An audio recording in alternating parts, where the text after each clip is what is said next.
নবী সাল্লাল্লাহু আলাইহি ওয়াসাল্লামের জীবনী কোনো একটা লেকচারে হয়তো আলোচনা করেছিলাম ওয়ান্স আপন এ টাইম, আমার ঠিক মনে পড়ছে না কোন লেকচার। সেখানকার 3টা লাইন একজন কাট করে পুরো ইউটিউব আর ফেসবুক ভর্তি করে দিয়েছে। কখনোই এই অংশটুকু তোমরা দিও, যেটা আমি বলছি এখন।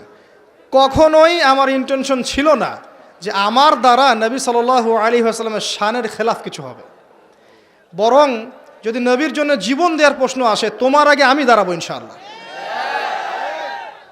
তোমার আগে আমি সামনের কাতারে দাঁড়াবো ইনশাআল্লাহ যদি নবীর জন্য জীবন দেওয়ার প্রশ্ন আসে। একজন লিখেছে আমি নাকি বলেছি যে নবী সাল্লাল্লাহু আলাইহি ওয়াসাল্লাম নবী হওয়ার যোগ্যই ছিলেন না। নাউজুবিল্লাহ। আল্লাহর কসম করে বলছে এই কথা জীবনে আমি কথা বলিনি। এই কথাটাকে দিয়ে বিতর্কিত করেছে। আমি এতটুকু বলবো যে আমি সচরাচর মানুষের নামে বদদুয়া করি না। যে কাজ্জাব এই কাজটা করেছে আল্লাহ পাক যেন তার এই মিথ্যার প্রতিদান তাকে দান করে। 2 নম্বর যে লাইনটা দিচ্ছিল যে আমি বলেছিলাম তিনি ভয় পেয়ে গিয়েছিলেন, এরকম বলেছিলাম। ফিতরাতুল ওয়াহির সময় গ্যাপ ছিল একটা ওয়াহির, তিনি ভয় পেয়ে গিয়েছিলেন। কয়েকবার পাহাড়ের চূড়ায় উঠে তিনি নিজেকে ফেলে দেওয়ার চেষ্টা করেছেন, এমন একটা কথা বলেছিলাম। আল্লাহর কসম করে বলছি যে এই কথাটা বলার মধ্য দিয়ে আমার ইন্টেনশন কখনো এমন ছিল না যে এখানে নবীর শানের খেলাফ কিছু হচ্ছে। এবং এই কথাটা বলার জন্যে আমি প্রকাশ্যে স্ট্যাটাস দিয়ে সবার কাছে ক্ষমাও চেয়েছি। তবে এতটুকু জানা উচিত যে কথাটা আছে কোথায় বা কোত্থেকে বলা হয়েছে। আপনি এই যে সিরাতের যে বইগুলোর নাম বললাম, ম্যাক্সিমাম সিরাতের বইয়ের মধ্যে এই গল্পটা আছে। আপনি আর রাহিকুল মাখতুম বইটা পড়েন, দেখবেন এটা আছে রাহিকুল মাখতুম বইয়ের মধ্যে। অন্য অনেক বইয়ের মধ্যে আছে, যারা পড়েছেন আপনারা সবাই জানেন। কিন্তু রাহিকুল মাখতুম বইটা 1187টা বইয়ের মধ্যে প্রথম স্থান অধিকারকারী বই। আমার কথা শোনেন। আর রাহিকুল মাখতুম বইটা রাবাতে আলেম আল ইসলামিয়ার কম্পিটিশনে 1187টা পাণ্ডুলিপির মধ্যে ফার্স্ট প্রাইজ পাওয়া বই আল্লামা সফিউর রহমান মোবারকপুরি রাহিমাহুল্লাহর। এই বইয়ের মধ্যে এই ঘটনাটা আছে এবং এই ঘটনাটা সহিহ বুখারীর মধ্যে একটা রেওয়ায়েতে এসেছে। যদিও বা রেওয়ায়েতের সনদে দুর্বলতা আছে, এখানে এটা সরাসরি নবীর কথা নয়, আয়েশা রাদিয়াল্লাহু আনহার কথা নয়। যেটা আমার জানা ছিল না, সেটার জন্য আমি অবশ্যই অ্যাপোলোজাই করতেই পারি যে এই জ্ঞানটা আমার তখন ছিল না। আমি রাহিকুল মাখতুম বইয়ের হাওয়ালা দিয়ে কথাটা বলেছিলাম। এখন কথা হচ্ছে রাহিকুল মাখতুম বইয়ের মধ্যে কিন্তু হাদিসের কোনো তাহাকিক নেই। আমার কথাটা শোনেন, যে রাহিকুল মাখতুম বইয়ের মধ্যে এটা আছে আল্লামা সফিউর রহমান মোবারকপুরি রাহিমাহুল্লাহর বই, যেখানে ফার্স্ট প্রাইজ পেয়েছে বইটা, এই বইয়ের মধ্যে কিন্তু এই ঘটনার কোনো তাহাকিক নাই যে এটা সত্য না মিথ্যা, এটার কি মুরসাল নাকি সনদে সমস্যা আছে, কোনো তাহাকিক নাই। এতদিন ধরে রাহিকুল মাখতুম বইটা ছাপানো হচ্ছে বিভিন্ন প্রকাশনীতে, 5টা 10টা প্রকাশনী ছাপাচ্ছে, লক্ষ লক্ষ কোটি কোটি কপি রাহিকুল মাখতুম কিন্তু বাজারে আছে।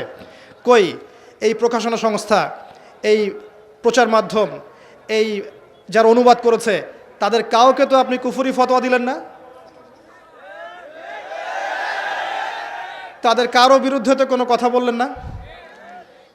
যদি কথা বলতে হয় ওই বইটাকে ব্যান করে দেন, তাহলে বইটাকে ব্যান করে দেন। আর যদি কুফরি ফতোয়া দিতে হয় সফিউর রহমান মোবারকপুরি রাহিমাহুল্লাহকে কবর থেকে তুলে কাফের ফতোয়া দিয়ে আবার দাফন করে দেন। সুবহানাল্লাহ। উনার বইয়ে কিন্তু কোনো তাহাকিক দেওয়া হয়নি। এবং আরও সিরাতের বইগুলোতে এই ঘটনাটা আছে যেটার কোনো তাহাকিক দেওয়া হয়নি। আর তাহাকিক তো আমরা করার যোগ্যতা সত্যি রাখি না। এই জেনারেল লাইন থেকে যারা উঠে এসেছে এবং যারা তালেবে ইলম, তারা কি সবাই হাদিসের তাহাকিক করতে পারে? তারা যখন এই বইটা পড়বে, তাদের সামনে যখন আসবে এই লাইনগুলো চলে আসবে, তারা কি এটাকে বিশ্বাস করবে না? স্বাভাবিক করতেই পারে। তাহলে কি দায়িত্ব ছিল?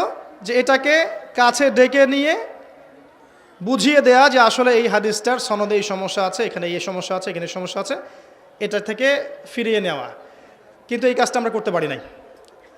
আমরা ইন্টেনশনালি কাজটা করেছি। লেকচারের টপিক ছিল হয়তো অন্য কিছু, এখান থেকে 2-একটা লাইন বাছাই করে এটাকে ভাইরাল করা হয়েছে, তার মানে পিছনে কোনো উদ্দেশ্য আছে। তারপরেও আমি পাবলিকলি সবার সামনে, আমি এমন মানুষ নই যিনি ভুলের উপর অটল থাকতে পারি। পাবলিকলি সবার সামনে, আপনাদের সবার সামনে সবাইকে সাক্ষী রেখে, আল্লাহকে সাক্ষী রেখে আমি আমার বক্তব্যের ভুল স্বীকার করছি। যেখানে শব্দ চয়নে হয়তো আমার ভুল হয়ে গেছে, এটা একটা মানুষের পক্ষে হতেই পারে যে এই চেয়ারে বসেছে তার পক্ষে শব্দ চয়নে মিস্টেক, স্লিপ অফ টাং হতেই পারে। আপনারাও আপনাদের ইতিহাস ঘেঁটে দেখেন যে স্লিপ অফ টাং সমস্ত লেকচারারদের হয়েছিল কিনা কখনো কখনো। ওগুলোকে যদি মার্ক করে করে জনসম্মুখে আমি মানুষকে হ্যাসেল করার চেষ্টা করি তাহলে উম্মার উপকারের জায়গায় ক্ষতি হয়ে যাবে।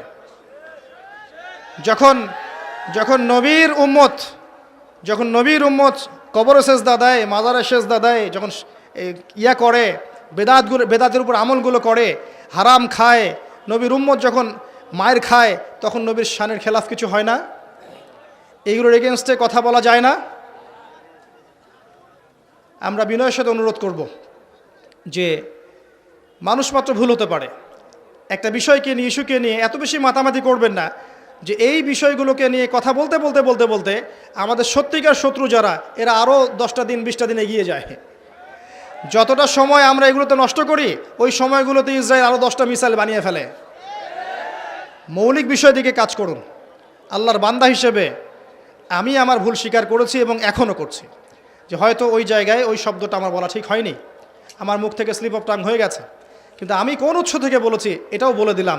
এই বইয়ের মধ্যে, এই সব বইয়ের মধ্যে এটা আছে, কোনো তাহকিক ছাড়াই। তাহলে ওই বইয়ের প্রকাশনা সংস্থা, ওদের যারা পড়ছে, যারা ছাপাচ্ছে, এদের সবাইকে কি আপনি কুফরি ফতোয়া দিবেন না? যদি না দেওয়ার সাহস রাখেন তাহলে বুঝবো এটা পক্ষপাতিত্বমূলক আচরণ করেছেন আপনি।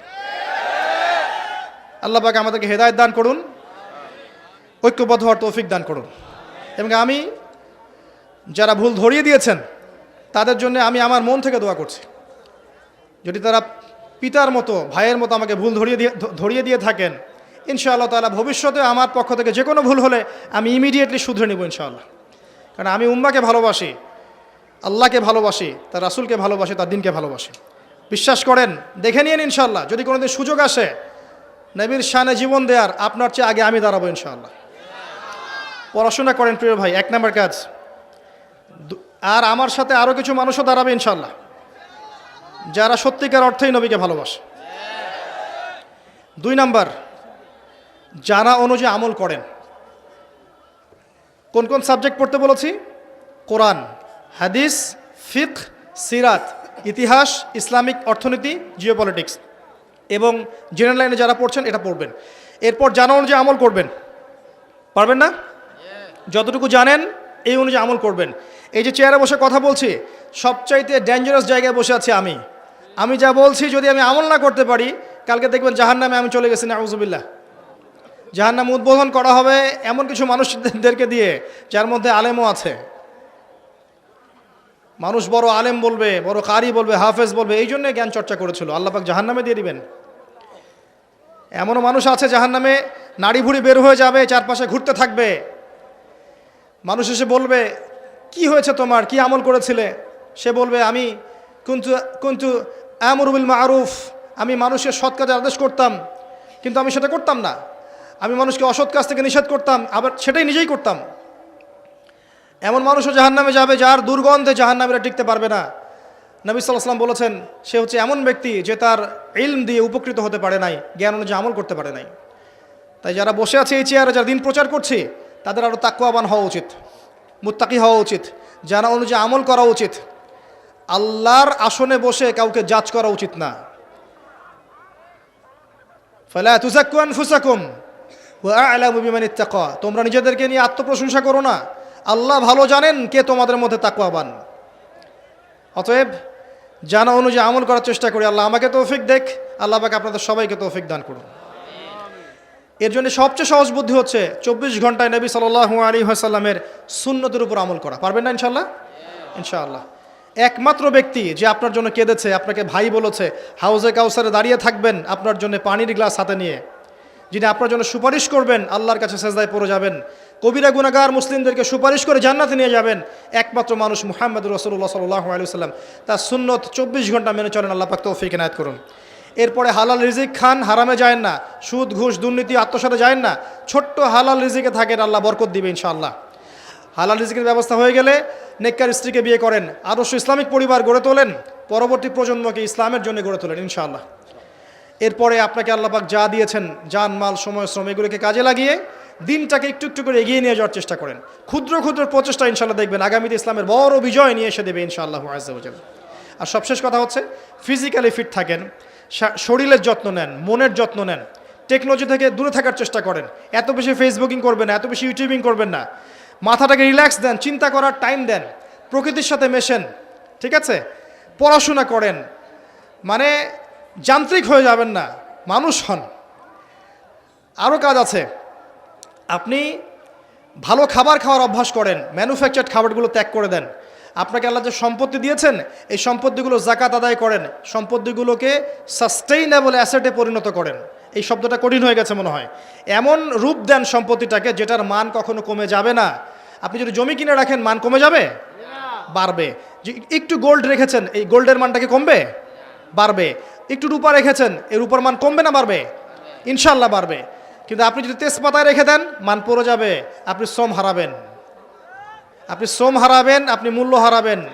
এক পর্যায়ে বুঝবেন আমার কথার মর্মটা, এখন হয়তো বুঝতে পারছেন না। আরেকটা কথা বলে শেষ করছি, উম্মাহকে ঐক্যবদ্ধ করতে শিখুন। সমালোচনা সংস্কৃতি নয়, গীবত তুহমত এগুলো থেকে বেরিয়ে আসেন, একে অন্যের পিছনে লাগা বন্ধ করেন। আল্লাহর ওয়াস্তে সবাই ভাই ভাই হয়ে যান, সবার ভালোটাকে গ্রহণ করে নেন, খারাপটা ছেড়ে দেন। ইনশাল্লাহ দেখবেন ইসলামের সৌন্দর্য দিয়ে, ঐক্য দিয়ে আমরা অমুসলিমদের মন জয় করতে পারবো ইনশাল্লাহ। এবং অ্যাজ এ নেশন, বাংলাদেশি হিসেবে, বাংলাদেশের মুসলিম হিসেবে ইনশাল্লাহ আমাদের প্রত্যেক স্তরের মানুষ ঈমান নিয়ে, তাওহীদ নিয়ে, সুন্নত নিয়ে আগামী দিন ইসলামের পতাকা নিয়ে এগিয়ে যাবে ইনশাআল্লাহু আযজা ওয়া জাল্লা। আল্লাহর জমিনে আল্লাহর দিন আবারও কায়েম হবে ইনশাআল্লাহ। এই ফিতনাগুলো দূর হবে ইনশাআল্লাহ। আল্লাহ পাক আমাদের মা বোনদেরকে খাস পর্দায় থাকার তৌফিক দান করুন, যুব সমাজকে হেদায়েত করুন।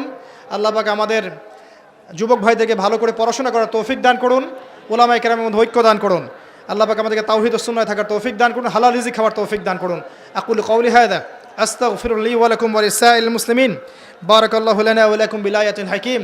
ইন্নাহু তাআলা জাওয়াদুন কারীম ওয়ার রাউফুর রহিম।